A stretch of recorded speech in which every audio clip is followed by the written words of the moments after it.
샬롬, 하나님과 동행하는 새벽기도회 달라스 임마누엘 교회 권성철 목사입니다. 오늘도 하나님과 동행하며 풍성함을 누리시는 저와 여러분이 되시길 주님의 이름으로 축복합니다. 오늘 말씀은 사무엘하 14장 21절에서 33절까지의 말씀입니다. 왕이 요압에게 이르되 내가 이 일을 허락하였으니 가서 청년 압살롬을 데려오라 하니라. 요압이 땅에 엎드려 절하고 왕을 위하여 복을 빌고 요압이 이르되 내 주 왕이여 종의 구함을 왕이 허락하시니 종이 왕 앞에서 은혜 입은 줄을 오늘 아나이다 하고 요압이 일어나 구슬로 가서 압살롬을 데리고 예루살렘으로 오니 왕이 이르되 그를 그의 집으로 물러가게 하여 내 얼굴을 볼 수 없게 하라 하매 압살롬이 자기 집으로 돌아가고 왕의 얼굴을 보지 못하니라. 온 이스라엘 가운데에서 압살롬같이 아름다움으로 크게 칭찬받는 자가 없었으니 그는 발바닥부터 정수리까지 흠이 없음이라. 그의 머리털이 무거움으로 연말마다 깎았으며 그의 머리털을 깎을 때에 그것을 달아본즉 그의 머리털이 왕의 저울로 200세겔이었더라. 압살롬이 아들 셋과 딸 하나를 낳았는데 딸의 이름은 다말이라. 그는 얼굴이 아름다운 여자더라. 압살롬이 이때 동안 예루살렘에 있으되 왕의 얼굴을 보지 못하였으므로 압살롬이 요압을 왕께 보내려 하여 압살롬이 요압에게 사람을 보내 부르되 그에게 오지 아니하고 또다시 그에게 보내되 오지 아니하는지라.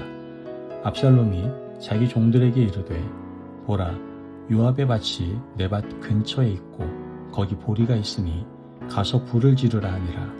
압살롬의 종들이 그 밭에 불을 질렀더니 요압이 일어나 압살롬의 집으로 가서 그에게 이르되 어찌하여 내 종들이 내 밭에 불을 질렀느냐 하니 압살롬이 요압에게 대답하되 내가 일찍이 사람을 내게 보내 너를 이리로 오라고 청한 것은 내가 너를 왕께 보내 아뢰게 하기를 어찌하여 내가 구슬에서 돌아오게 되었나이까. 이때까지 거기에 있는 것이 내게 나았으리이다 하려 함이로라. 이제는 내가 나로 하여금 왕의 얼굴을 볼 수 있게 하라. 내가 만일 죄가 있으면 왕이 나를 죽이시는 것이 옳으니라 하는지라. 요압이 왕께 나아가서 그에게 아뢰매 왕이 압살롬을 부르니 그가 왕께 나아가 그 앞에서 얼굴을 땅에 대어 그에게 절하매 왕이 압살롬과 입을 맞추니라. 아멘. 하나님의 말씀입니다. 여러분, 사람 사이에 가장 아픈 장면이 어떤 장면일까요? 멀리 떠났던 사람이 돌아왔는데도 서로 눈을 못 마주치는 순간일 겁니다. 같은 집에 있어도 대화가 없고 밥상은 같이 차려도 마음은 따로 앉아 있는 것이죠. 겉으로는 정리된 것처럼 보이지만 속으로는 여전히 서늘한 거리감이 남아있는 겁니다. 사무엘하 14장은 그런 장면을 보여주고 있습니다. 압살롬이 돌아왔습니다. 누굽니까? 왕의 아들입니다. 그러나 왕은 압살롬을 보지 않습니다. 자기 집으로 물러가게 하고 내 얼굴을 보지 못하게 하라. 집으로는 돌아오지만 얼굴은 허락되지 않은 겁니다. 용서가 문턱에서 멈춰버린 것이죠.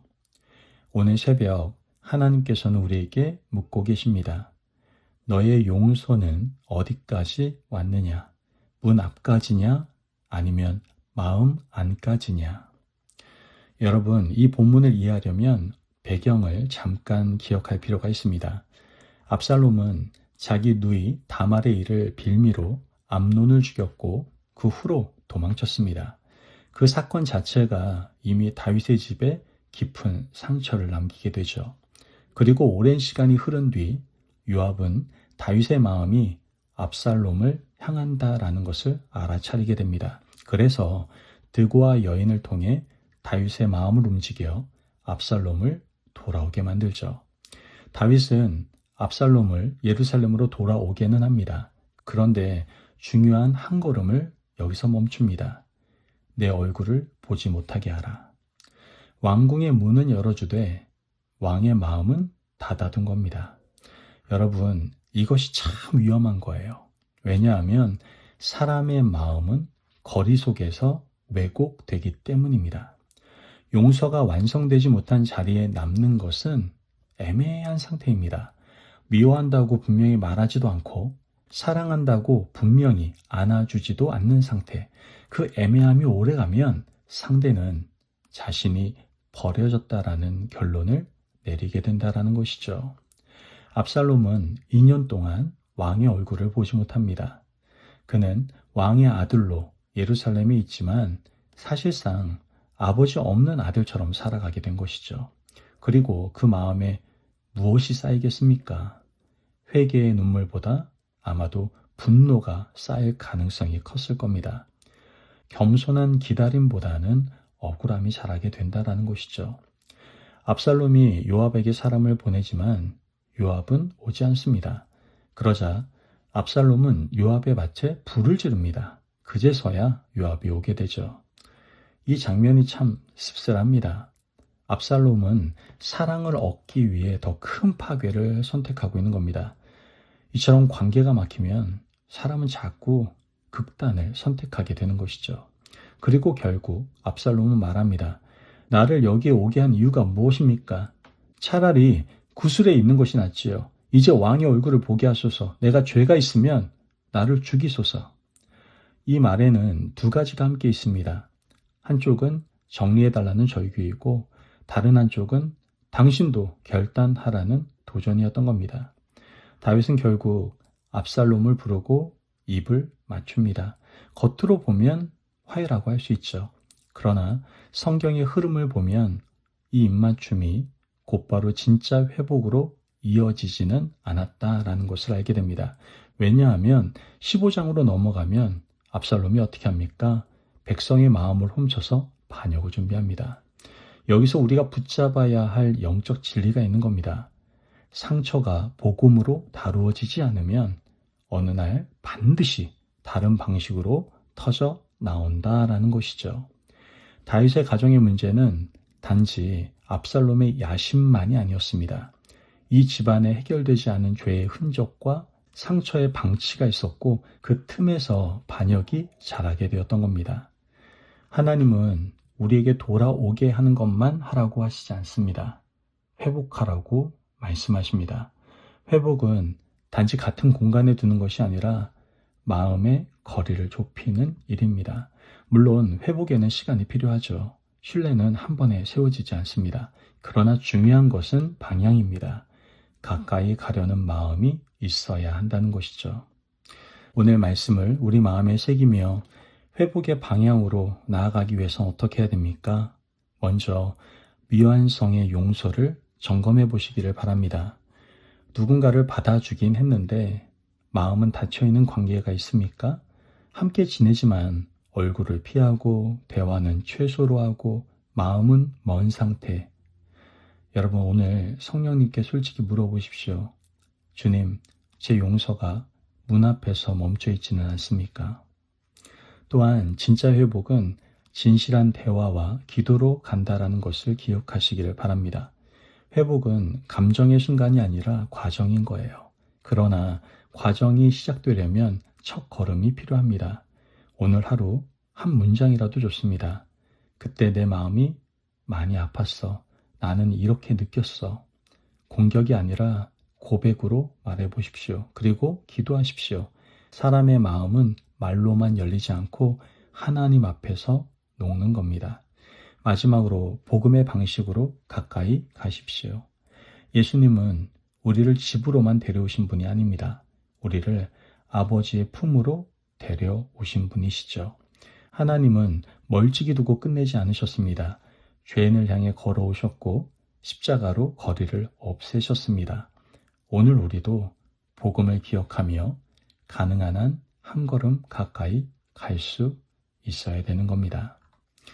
여러분, 사무엘하 14장은 우리에게 묻습니다. 돌아오게 했는데도 왜 더 큰 문제가 생겼는가? 그 답은 매우 단순합니다. 관계의 회복이 끝까지 가지 못했기 때문입니다. 여러분, 하나님은 우리를 예배당 출석 정도로만 회복시키지 않으십니다. 하나님은 우리를 가까움으로 부르시고 계십니다. 아버지의 얼굴을 보는 자리, 아버지의 마음을 아는 자리로 부르신다는 것이죠. 오늘 하루 여러분의 관계 속에서도 하나님이 주시는 초대를 붙드십시오. 문을 여는 것으로 끝내지 마시고 마음을 여는 방향으로 한 걸음 내디디시기를 바랍니다. 복음은 언제나 거리의 끝에서 시작이 됩니다. 왜일까요? 하나님이 먼저 우리에게 오셨기 때문입니다.